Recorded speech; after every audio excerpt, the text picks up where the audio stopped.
नमस्कार मेरे घनिष्ठ मित्रों, कैसे हैं आप सब। आशा करता हूं आप सभी स्वस्थ और प्रसन्न होंगे तथा लगातार सीख रहे होंगे। मैं Prem, assistant professor, PSMPG college, geography department, Kannauj, आपका स्वागत करता हूं अपने यूट्यूब चैनल लर्न ज्योग्राफी में। दोस्तों, इससे पहले वाले वीडियो में हमने बात की थी पारिस्थितिक तंत्र यानी इकोसिस्टम की, जिसमें हमने उसके अर्थ और परिभाषा को देखा था। ये भी देखा था कि ये शब्द सर्वप्रथम एजी टांसले महोदय ने 1935 में दिया था। पारिस्थितिक तंत्र के प्रकार देखे थे, पारिस्थितिक तंत्र के घटक कौन कौन से हैं ये भी देखा था, और पारिस्थितिक तंत्र के जो पोषण स्तर हैं उनके बारे में भी हमने चर्चा की थी। ठीक है दोस्तों, आज हम बात करते हैं पारिस्थितिकी यानी इकोलॉजी की। और दोस्तों, जो पारिस्थितिक तंत्र और इकोलॉजी से संबंधित पीडीएफ है, मैं आज के वीडियो के डिस्क्रिप्शन बॉक्स में आपको दे दूंगा उन दोनों का लिंक। वहां से आप जा कर के डाउनलोड कर सकते हैं और पढ़ सकते हैं। ठीक है दोस्तों, तो चलिए शुरू करते हैं आज का लेक्चर, जिसका नाम है पारिस्थितिकी यानी इकोलॉजी। तो सबसे पहले हम पारिस्थितिकी की परिभाषा देख लेते हैं कि पारिस्थितिकी आखिर होता क्या है। परिभाषा को देखते हैं। पारिस्थितिकी सामान्य रूप से उस विज्ञान को कहते हैं, ठीक है, क्योंकि आपको ये याद रखना है कि जिस शब्द के साथ लॉजी जुड़ा होता है या ग्राफी जुड़ा होता है वो एक प्रकार का विज्ञान या शास्त्र होता है। तो पारिस्थितिकी एक प्रकार का विज्ञान है जिसके अंतर्गत किसी पारिस्थितिक तंत्र में सभी जीवों तथा उनके भौतिक पर्यावरण में तथा दूसरी तरफ विभिन्न जीवों के मध्य पारस्परिक अंतःक्रियाओं का अध्ययन किया जाता है। ठीक है दोस्तों, कहने का मतलब ये है कि पारिस्थितिकी एक प्रकार का विज्ञान है जिसमें जैविक घटकों और पर्यावरण के मध्य यानी कि भौतिक तत्वों के मध्य तथा दूसरी ओर जैविक तथा जैविक से जैविक घटकों के मध्य संबंधों का अध्ययन किया जाता है। या आप ऐसे कह सकते हो कि जैविक और अजैविक घटकों के मध्य क्या संबंध है, अंतर संबंध है, और दूसरी तरफ जैविक से जैविक घटकों के मध्य क्या संबंध है, इनका अध्ययन जिस विज्ञान में किया जाता है उसे हम पारिस्थितिकी कहते हैं। ठीक है दोस्तों, अब हम देख लेते हैं पारिस्थितिकी शब्द यानी इकोलॉजी शब्द सर्वप्रथम दिया किसने था। तो ओइकोलॉजी शब्द का प्रयोग सर्वप्रथम जर्मन जीव विज्ञानी, ये आपको याद रखना है कि जर्मनी के थे और क्या थे, जीव विज्ञानी थे यानी बायोलॉजिस्ट थे, अर्नेस्ट हैकल ने 1869 में दिया था। ठीक है, अब आपको यहाँ दोनों याद रखना है कि इकोलॉजी शब्द किसने दिया, तो अर्नेस्ट हैकल ने दिया, 1869 में दिया। और इकोसिस्टम शब्द आपका दिया था एजी टांसले महोदय ने 1935 में दिया था। ठीक है, इसके अलावा भी कई विद्वानों ने अलग अलग शब्दों का प्रयोग किया है, जैसे फ्रांसीसी जीव जंतु विज्ञानी। अर्नेस्ट हैकल जीव विज्ञानी थे, कहाँ के, जर्मनी के थे, लेकिन अब है फ्रांसीसी जंतु विज्ञानी हेलेयर ने 1859 में विभिन्न जीवों के आपसी संबंधों के लिए इथोलॉजी शब्द का प्रयोग किया था, यानी कि एक जीव का दूसरे जीव से क्या संबंध है, इस पर बात की थी हेलेयर ने 1869 ईस्वी में। ठीक है, इसके बाद ब्रिटिश प्रकृति विज्ञानी मिवार्ट, ये आपको याद रखना है कि ये ब्रिटिश थे, कहाँ के थे, ब्रिटेन के थे, और ये प्रकृति विज्ञानी थे, ने जीवों तथा उनके पर्यावरण के बीच संबंधों के अध्ययन के लिए हेक्सिकोलॉजी नामावली का प्रयोग किया था। ठीक है, यानी हिलेयर ने एक जीव का दूसरे जीव से क्या अंतर संबंध है इसका अध्ययन किया, और जो मिवार्ट है उन्होंने जीवों का उनके पर्यावरण से क्या संबंध है इस बात का अध्ययन किया। ठीक है, और उन्होंने शब्द किया था हेक्सिकोलॉजी। ठीक है, और इन सबको मिला करके अर्नेस्ट हैकल महोदय ने इकोलॉजी शब्द का प्रयोग कर दिया। ठीक है, चलिए आगे देखते हैं। अब हम देख लेते हैं, चूंकि इकोलॉजी एक विज्ञान है तो जाहिर सी बात है उसका एक विषय क्षेत्र भी होगा, तो देख लेते हैं विषय क्षेत्र क्या है इसका।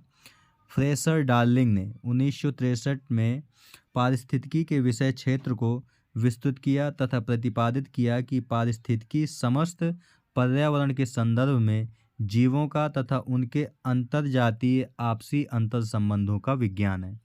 कहने का मतलब वही है कि पारिस्थितिकी वह विज्ञान है जो एक तरफ तो जीवों का दूसरे जीवों से अंतर संबंध का अध्ययन करता है, दूसरी तरफ जीवों का उनके पर्यावरण के साथ अंतर संबंध का अध्ययन करता है। ठीक है।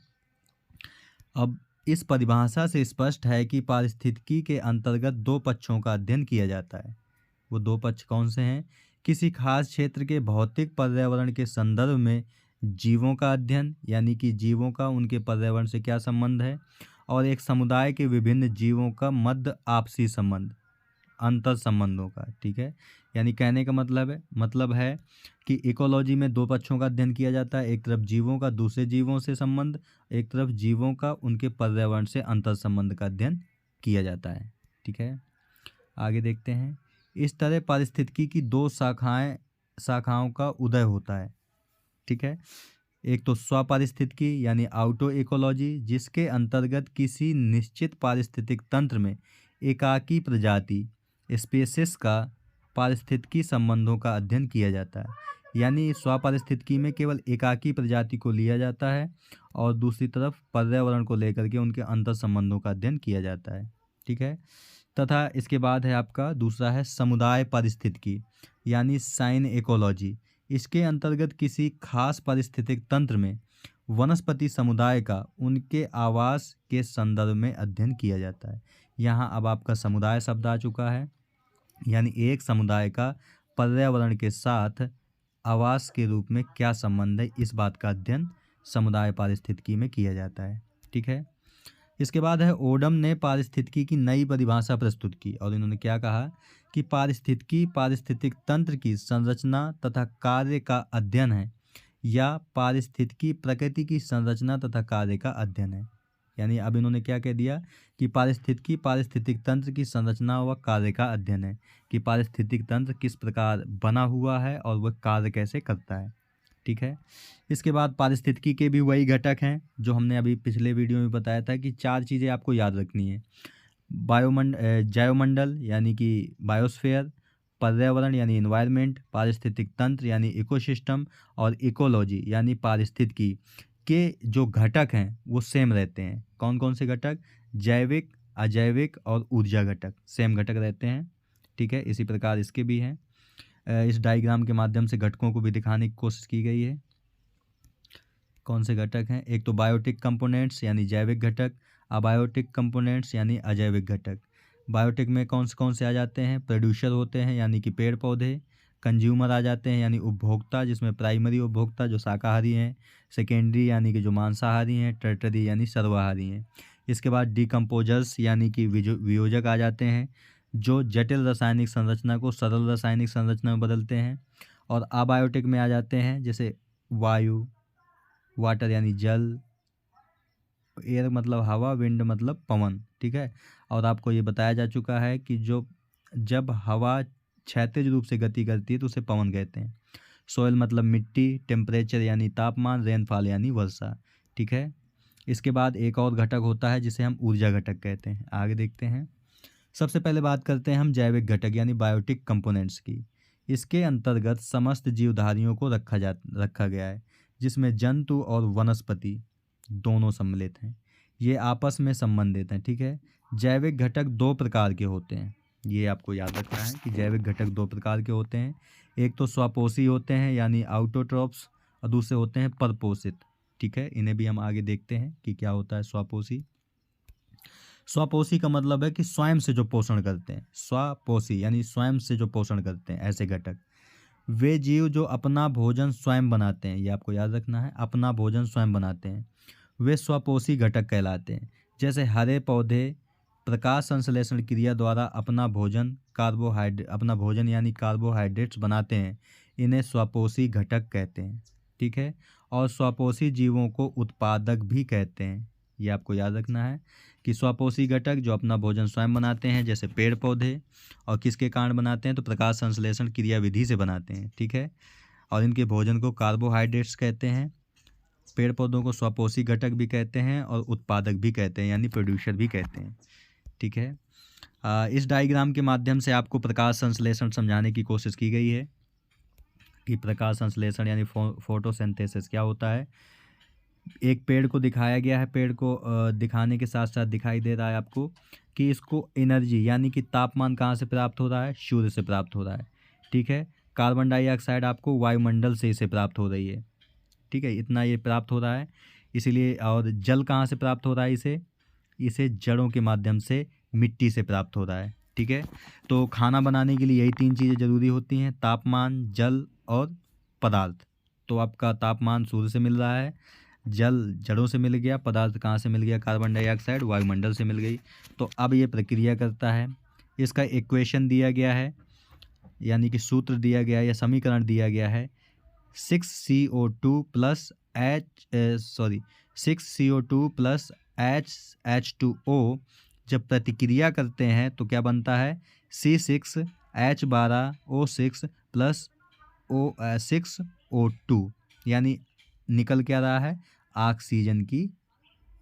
ऑक्सीजन को बाहर निकालता है। तो ये होती है आपकी फोटोसिंथेसिस क्रिया।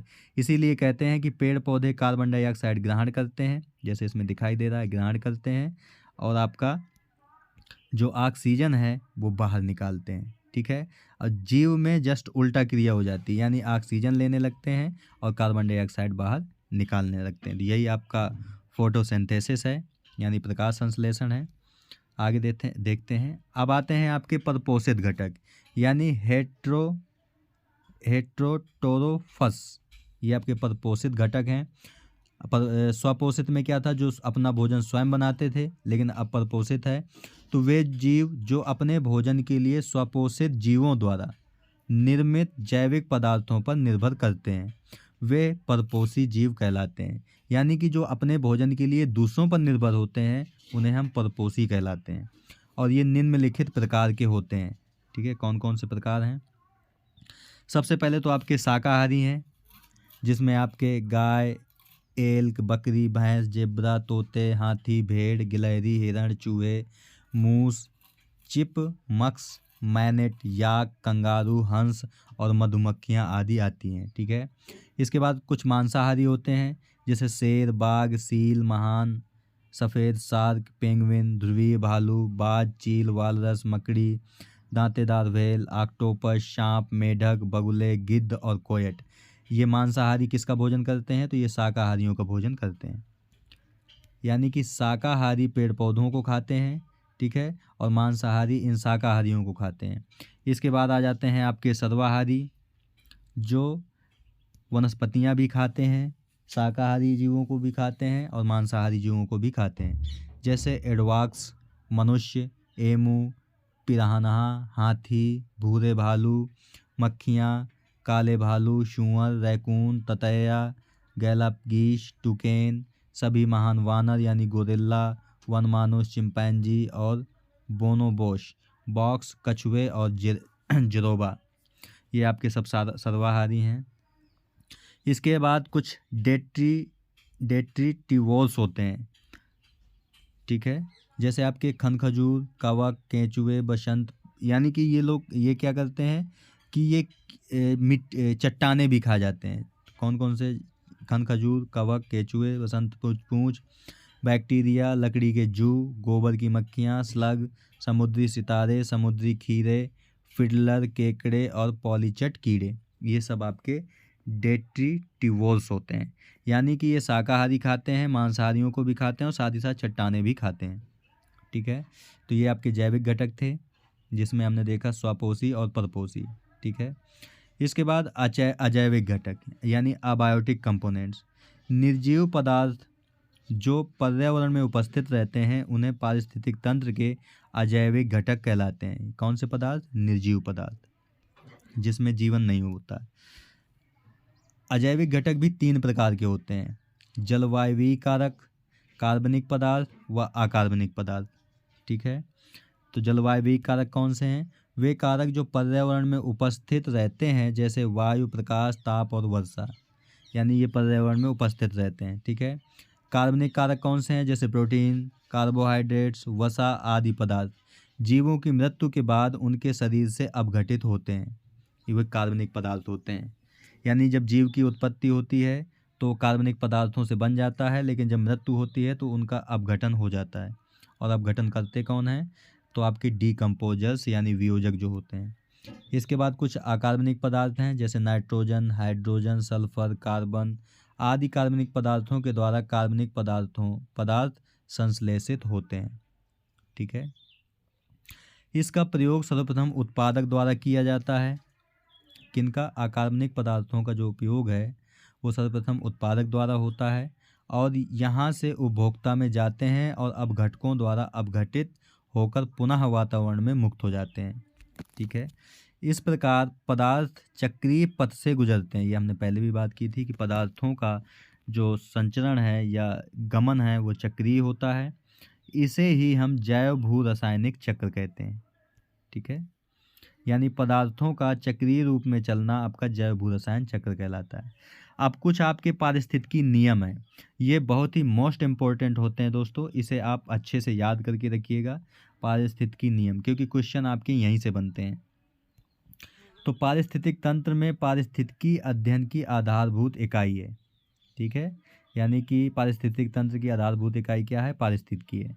भौतिक एवं जैविक प्रक्रम, यानी कि जैसे अजैविक और जैविक प्रक्रम एक रूपतावाद के नियम के अनुसार यानी लॉ ऑफ यूनिफॉर्मिटेरियनिज्म का अनुसरण करते हैं। एक रूपतावाद का नियम हम बता दें आपको, जेम्स हटन महोदय ने दिया था। जेम्स हटन महोदय ने 1785 ईस्वी में एक रूपतावाद का नियम दिया था।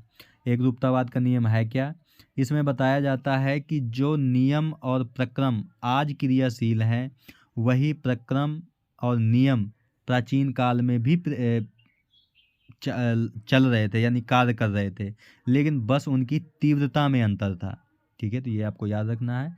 तो एक रूपतावाद का नियम दिया किसने था? तो जेम्स हटन ने दिया था 1785 में। ठीक है, आगे देखते हैं। सभी जीवित जीव तथा भौतिक पर्यावरण आपस में प्रतिक्रियाशील होते हैं, अर्थात जीवित जीव आपस में प्रतिक्रिया करते हैं तथा एक दूसरे को प्रभावित करते हैं। कहने का मतलब जैविक और अजैविक घटक एक दूसरे पर क्रिया प्रतिक्रिया करते हैं, साथ ही साथ जैविक और दूसरे जैविक घटक भी क्रिया प्रतिक्रिया करते हैं। आगे है, भौतिक पर्यावरण को प्रभावित करते हैं तथा उससे प्रभावित भी होते हैं। पारिस्थितिक तंत्र ऊर्जा की निवेश मुख्य रूप से सौरविक ऊर्जा द्वारा संचालित व कार्यशील होता है। यानी पारिस्थितिक तंत्र की संचालित होने का प्रमुख स्रोत क्या है? तो ऊर्जा है। ऊर्जा कौन सी ऊर्जा? सौर ऊर्जा। कितनी? 99.98% ऊर्जा। ठीक है, इसके बाद है आपका पारिस्थितिक तंत्र में ऊर्जा प्रतिरूप तथा ऊर्जा का प्रवाह, यहाँ कर्जा न होगा, ऊर्जा का प्रवाह ऊष्मागतिकी के प्रथम व द्वितीय नियमों द्वारा नियंत्रित होता है। यानी कि जो पारिस्थितिक तंत्र में ऊर्जा का प्रवाह है वह ऊष्मागतिकी के नियम यानी लॉ ऑफ थर्मोडायनेमिक्स के प्रथम व द्वितीय नियमों से संचालित होता है। अब देख लेते हैं ये प्रथम और द्वितीय नियम कौन से हैं ऊष्माडायनेमिक्स के। प्रथम नियम है, स्थिर द्रव्यमान यानी कांस्टेंट मास वाले किसी तंत्र में ना तो ऊर्जा का निर्माण होता है और ना ही उसका विनाश होता है, परंतु उसका एक रूप से दूसरे रूप में परिवर्तन होता है। ये आपको याद रखना है। प्रथम नियम कहता है कि ऊर्जा का ना तो निर्माण होता है ना उसका विनाश होता है, बस उसका एक रूप से दूसरे रूप में परिवर्तन होता है। ठीक है, इसके बाद दूसरा नियम आपका क्या कहता है? जब कार्य होता है तो ऊर्जा खर्च होती है तथा जब ऊर्जा का एक रूप से दूसरे रूप में परिवर्तन होता है तो कार्य होता है। कहने का मतलब ये है कि जब ऊर्जा का एक रूप से दूसरे रूप में परिवर्तन होता है तो कुछ ऊर्जा खर्च हो जाती है और खर्च होने के साथ ही वह इसी से कार्य होता है। ठीक है, आगे देखते हैं। पारिस्थितिक तंत्र में ऊर्जा का प्रवाह एक दिशीय होता है, ये आपको हमेशा याद रखना है, यानी वन वे होता है। बढ़ते पोषण स्तर के साथ श्वसन द्वारा ऊर्जा के सापेक्षिक ह्रास दर में वृद्धि होती जाती है। यानी कि जैसे हमने पोषण स्तर देखे थे आपसे, TP1 यानी ट्रॉपिक लेवल 1, TP2, ठीक है, TP3, तो हमने देखा था कि जैसे जैसे हम नीचे से ऊपर जाते जाते हैं तो ऊर्जा का लगातार ह्रास होता चला जाता है।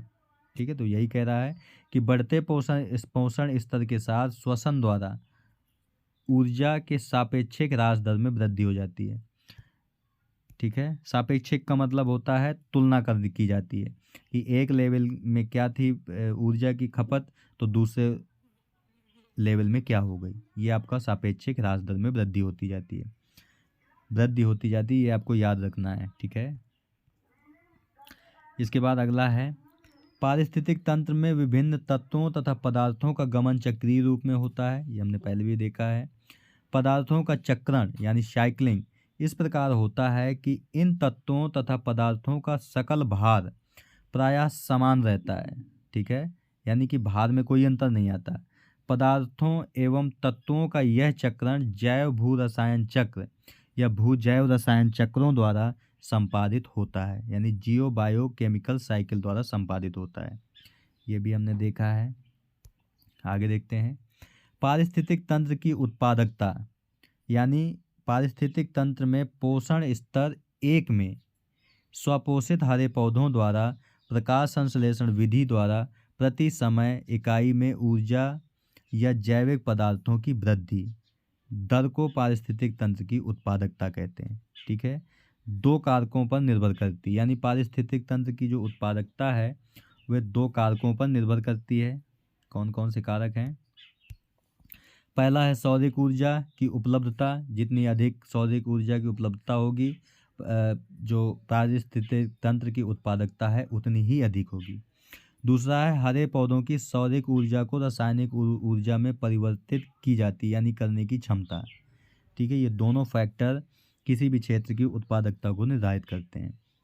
भूमध्य रेखा से ध्रुवों की ओर जाने पर सूर्य तप की मात्रा कम होती जाती है, अतः प्राथमिक उत्पादकता भी घटती जाती है।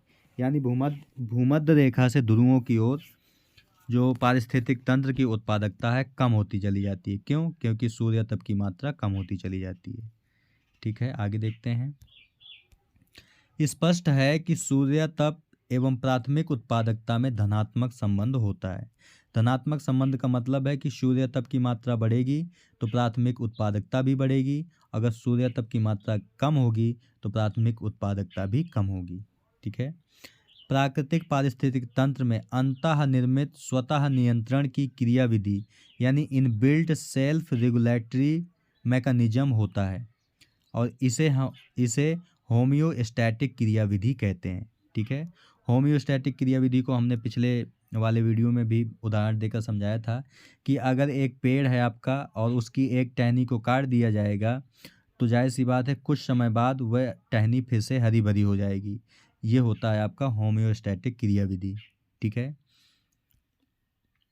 लेकिन जब कोई पारिस्थितिक तंत्र अपने विभिन्न संगठकों में होने वाले परिवर्तनों के साथ समायोजन करने में असमर्थ हो जाता है तो पारिस्थितिक तंत्र में अस्थिरता उत्पन्न हो जाती है तथा कई प्रकार की पर्यावरणीय समस्याएं हो जाती हैं। ठीक है, कहने का मतलब ये है कि जैसे आपका एक पेड़ है और इसका एक टहनी काट दी जाएगी तो ये तो हरी भरी हो जाएगी, लेकिन अगर पेड़ को जड़ से ही उखाड़ दिया जाएगा तो फिर ये हरा भरा नहीं होगा। तो इससे क्या होगा, यानी कि पारिस्थितिक तंत्र में सहन करने की एक क्षमता होती है, अगर उस क्षमता से अधिक परिवर्तन किया जाता है तो फिर आपके पारिस्थितिक या पर्यावरणीय समस्याएं उत्पन्न हो जाती हैं।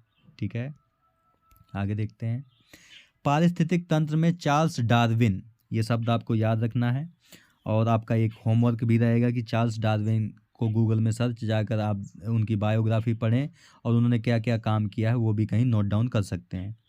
के अनुसार प्रजातियों का जो उद्भवन है यानी कि इवोल्यूशन ऑफ स्पीसीज प्राकृतिक चयन यानी नेचुरल सिलेक्शन तथा अनुकूलन यानी एडेप्शन की प्रक्रियाओं द्वारा होता है। प्रजातियों का जो उत्पत्ति है वो प्राकृतिक चयन और अनुकूलन द्वारा होती है। इसके विपरीत प्रजातियों के सामग्री उद्भवन, यानी यहाँ देखिए कि प्रजातियों की उत्पत्ति की बात की गई है, अब यहाँ पर प्रजातियों के सामग्री उत्पत्ति की बात की जा रही है। डी वेरिएश में प्रजातियों के उद्भवन के लिए स्वतः प्रेरित अनायास उद्विकासी परिवर्तन यानी स्पॉन्टेनस इवोल्यूशनरी चेंज अर्थात गुण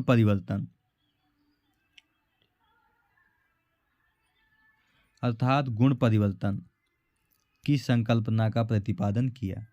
ठीक है, तो डी वेरिस ने गुण परिवर्तन की संकल्पना का प्रतिपादन किया था। किसने? डी वेरिस ने। ठीक है, गुण परिवर्तन की संकल्पना का प्रतिपादन किया।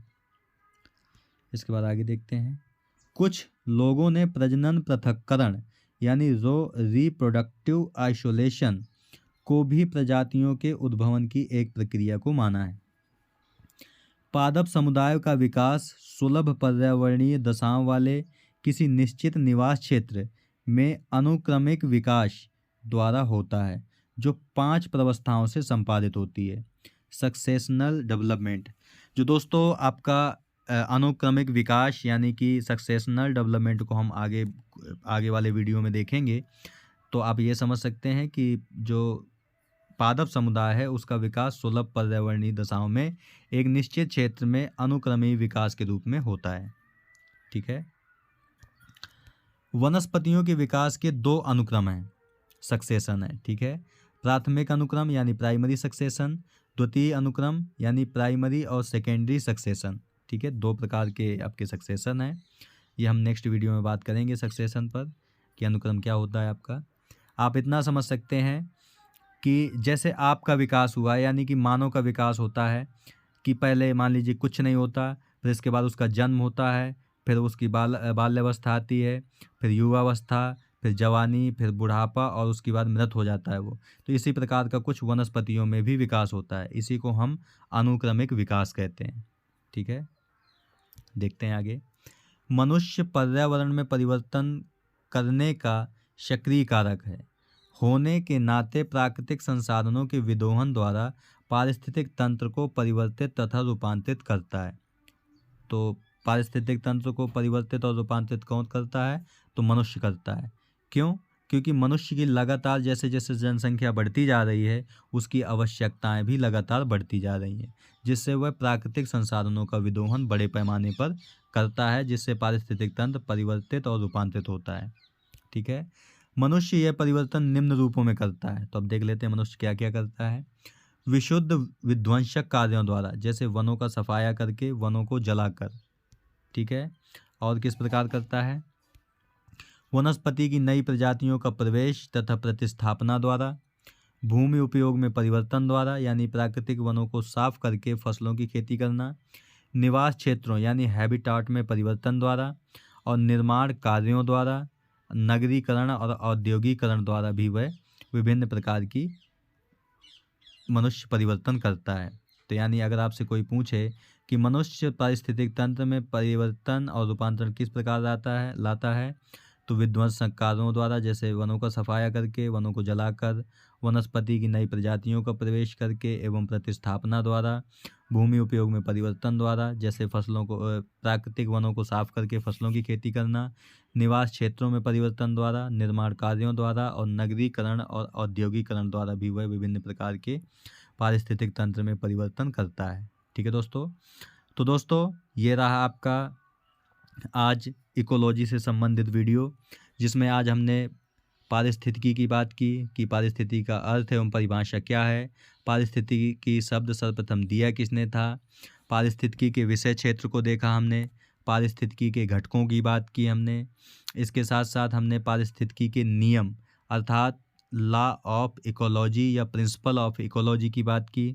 साथ ही साथ हमने देखा कि मनुष्य किस प्रकार पारिस्थितिक तंत्र में रूपांतरण एवं परिवर्तन करता है, और इसी के साथ साथ हमने थर्मोडायनामिक्स के 2 नियमों पर भी बात की। दोस्तों आज और जो पिछला वीडियो था उससे संबंधित जो PDF है, मैं आज की वीडियो के डिस्क्रिप्शन बॉक्स में आपको दे दूंगा उसका लिंक, हिंदी और इंग्लिश दोनों में, वहां से आप डाउनलोड करके आराम से पढ़ सकते हैं। ठीक है दोस्तों, तो अगर ये वीडियो आपको अच्छा लगे तो वीडियो को लाइक, शेयर और कमेंट करें, और साथ ही साथ चैनल को सब्सक्राइब भी करें और बेल आइकन का बटन भी दबा दें ताकि आने वाले वीडियो की नोटिफिकेशन आपको मिलती रहे। मिलते हैं आपसे नेक्स्ट वीडियो में एक नए टॉपिक के साथ। तब तक के लिए नमस्कार। आप हमेशा प्रसन्न रहिए, खुश रहिए, मुस्कुराते रहिए, कभी अपने लिए तो कभी अपनों के लिए। धन्यवाद मित्रों। जय हिंद मित्रों।